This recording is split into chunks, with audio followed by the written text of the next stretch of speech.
हिंदू धर्म में मंदिरों और उनकी मूर्तियों का विशेष महत्व है। कहा जाता है कि भगवान की प्रतिमा का दर्शन आगे से करना चाहिए, उसका पीठ का दर्शन कभी नहीं करना चाहिए।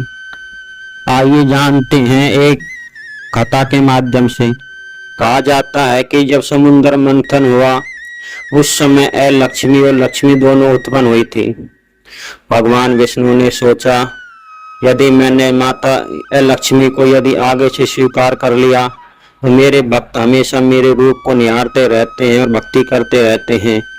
यदि उनको लक्ष्मी का दर्शन हो गया तो उनका सौभाग्य दुर्भाग्य में बदल जाएगा। इसलिए भगवान विष्णु ने लक्ष्मी को पीछे से स्वीकार किया और लक्ष्मी माता को आगे से स्वीकार किया। कहा जाता है कि जो कोई भी भगवान की प्रतिमा की या मूर्ति की पीठ के दर्शन करता है उसको लक्ष्मी का आशीर्वाद मिलता है और उसका सौभाग्य भी दुर्भाग्य में बदल जाता है।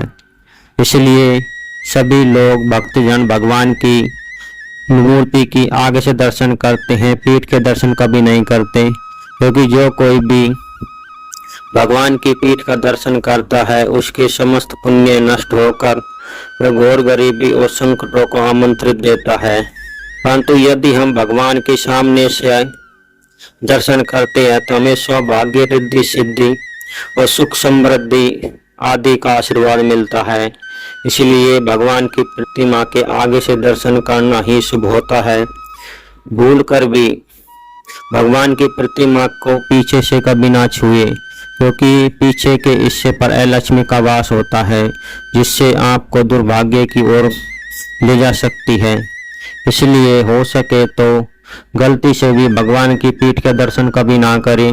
इसीलिए सभी मंदिरों में भगवान की पीठ को अधिकतर छुपा दिया जाता है और उसके सामने के हिस्से को ही दिखाया जाता है, क्योंकि इसका मुख्य कारण यह लक्ष्मी है, जिसके कारण लोग बाग अपने इष्ट के दर्शन कर यदि पीठ के दर्शन कर लेते हैं तो उनका किया हुआ समस्त सुकृत्य नष्ट हो जाता है।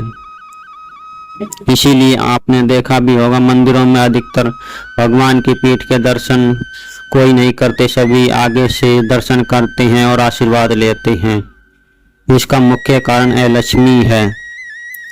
इसलिए कभी भी कमेंट में अवश्य बताएं और वीडियो को ज़्यादा शेयर और कमेंट लाइक अवश्य करें।